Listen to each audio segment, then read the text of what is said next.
बिस्मिल्लाहिर्रहमानिर्रहीम वाइज़ा साला का इबादी अन्नी फ़इन्नी करीब। तो अल्लाह पाक कहते हैं जब इस सवाल की ज़रूरत पड़े तो मुझसे करना, मेरे अलावा किसी से सवाल नहीं करना। अब बात यह है कि लोग सवाल कर रहे हैं मुझसे कि क्या शब बरात को ही मखसूस कर लिया गया है कि इस रात में ही इबादत करनी है, इसमें ही हमारे गुनाह बख्शे जाएंगे, या और रात में भी। देखो, नबी कायनात सल्लल्लाहु अलैहि वसल्लम ने फरमाया कि लैलतुल कदर वाली रात भी बाबरकत रात है। इन्ना अंज़लनाहु फ़ी लैलतिल कदर वमा अदराका मा लैलतुल कदर लैलतुल कद्रि खैरुम मिन अल्फ़ि शहर तनज़्ज़लुल मलाइकतु वर्रूहु फ़ीहा बिइज़्नि रब्बिहिम मिन कुल्लि अम्रिन सलाम। बाद ये अल्लाह कहता है कि लैलतुल कदर जो है, आपको क्या पता लैलतुल कदर वाली कौन सी रात है? ये तो अल्लाह भी कह रहा है, मा अदराका, आपको क्या मालूम कि लैलतुल कदर क्या चीज़ है? अगर आपको पता चल जाए तो आप सारी रात सिजदे में पड़े रहें, उसका इंतज़ार करते रहें। हम सिर्फ इंतज़ार करने वालों में भी हैं, इबादत करनी है नहीं है, इंतज़ार ही इंतज़ार हो रहा है। और बंदा कहता है जी जब शब बरात आ जाती है फिर अगले जी शब कदर का इंतज़ार, शब कदर आ जाती फिर अगला इंतज़ार। हम इंतज़ार करते रहते। मेरे भाई, ज़िंदगी का कोई भरोसा नहीं है, ज़िंदगी का पता नहीं एक मिनट का भी। हम लैलतुल कदर का इंतज़ार कर रहे हैं, हम शब बरात का इंतज़ार कर रहे हैं, इसलिए ताकि हमने इबादत करनी हो। मेरे भाई, अगर शब बरात से पहले आपको मौत आ गई, आप अल्लाह को प्यारे हो गए, तो फिर क्या बनेगा? फिर शब बरात किधर गई? आपके गुनाह तो वैसे के वैसे ही रहे। तो आपको चाहिए कि शब बरात से पहले भी पूरा साल, अल्लाह के नबी फरमाते हैं कि पूरा साल तो आपकी जो ज़िंदगी में अल्लाह पाक ने दी उसको गनीमत समझे, क्योंकि ये जो है आपकी ज़िंदगी का मसला है। पता नहीं एक मिनट आपकी ज़िंदगी आएगी, एक घंटा है, एक महीना है, एक हफ्ता है, कितनी है ये तो अल्लाह को मालूम है। बात यह है कि वैज़ा साला का इबादी, जब भी आपने सवाल करना अपने मौला से करना है। अब मैं थोड़ा सा वाक़या बयान करना चाह रहा हूँ कि नबी कायनात सल्लल्लाहु अलैहि वसल्लम ने फरमाया पूरा साल अल्लाह पाक ने आपको बनाया ही इबादत के लिए। ये नहीं अल्लाह पाक ने सिर्फ आपको शब बरात के लिए बनाया है, सिर्फ लैलतुल कदर के लिए बनाया।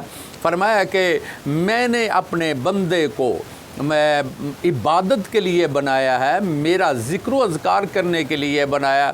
तो हम जिस मकसद के लिए हमें अल्लाह पाक ने बनाया वो मकसद पूरा नहीं हो रहा। अल्लाह पाक ने हमारी ड्यूटी लगाई है, मेरे बंदे आपने जो है मेरी इबादत करनी है। आप देखें, मैं देखता हूँ, आप देखें, आप भी देख रहे हैं, रिश्तेदारों को देख रहे हैं, बहन भाइयों को देख रहे हैं, मैं भी देख रहा हूँ। लेकिन हम ये है कि इबादत जो करने में नाकाम है। हम अपनी ड्यूटी दे रहे हैं, 8 घंटे की फैक्ट्री में ड्यूटी दे रहे हैं, फिर शाम को घर आ रहे हैं, शाम को जा रहे हैं, सुबह घर आ रहे हैं।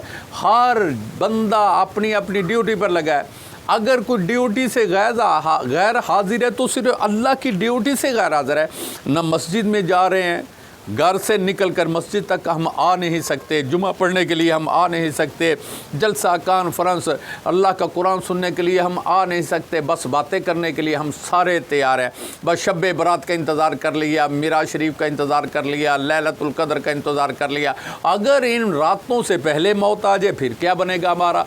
तो हमने तो अपने आप को बख्शवाना है। तो ये है कि नबी कायनात सल्लल्लाहु अलैहि वसल्लम को हमने क्या जवाब देना है, अल्लाह को क्या जवाब देना है, ये मुझे बता दे। अगर नबी ने पूछ लिया कि मैंने आपको ये कहा था कि रात दिन इबादत करनी है, हर वक्त अल्लाह को याद करना है, तो आपने क्यों नहीं किया? फिर क्या करोगे? फिर आपको मुश्किल हो जाएगी। मेरे भाई, बात ये, आपका सवाल ये है कि शब कदर को ही इबादत करनी चाहिए या कि पूरा साल? मेरे भाई, पूरा साल ही इबादत करनी है। अल्लाह पाक ने आपकी ड्यूटी, बल्कि ये नहीं है पूरा साल ही, बल्कि ये है कि जितनी आपकी ज़िंदगी अल्लाह पाक ने अता फरमाई, आपको चाहिए कि पूरी ज़िंदगी अल्लाह की राह में निकले, अल्लाह के इबादत में गुजारें। उसी में आप जब पूरा साल पूरी ज़िंदगी अपनी इबादत में गुजारेंगे, उसमें शब मिराज भी आ जाएगी, शब बरात भी आ जाएगी, शब कदर भी आ जाएगी। सारी बरकतें वाली रातें जो आप सब के नज़दीक उलमाए किराम फरमाते हैं ये भी रात बरकत वाली, ये भी रात बरकत वाली, मुफस्सिरीन कहते हैं ये भी बरकत वाली। चलो जैसे भी है, तो मेरा तो ये ख़्याल है कि अल्लाह पाक अगर हमें ज़िंदगी दे दे, हमें चाहिए कि हर वक्त अपने मौला को याद करते रहना, रब के सामने सजदा قیام رکوع کرتے رہنا چاہیے، ہر وقت عبادت میں رہنا چاہیے۔ ہمیں انتظار نہیں کرنا چاہیے کہ شب برات آئے گی، شب معراج آئے گی، شب قدر آئے گی پھر عبادت کریں گے۔ تو آپ کے لیے یہ ہے کہ اللہ پاک نے پوری زندگی جتنی بھی اللہ پاک نے عطا فرمائی ہے اس سب کو عبادت میں گزارو۔ تو ہم دعا کرتے ہیں کہ اللہ پاک سے کہ اللہ پاک ہمیں عبادت کرنے کی توفیق اور ہمت عطا فرمائے۔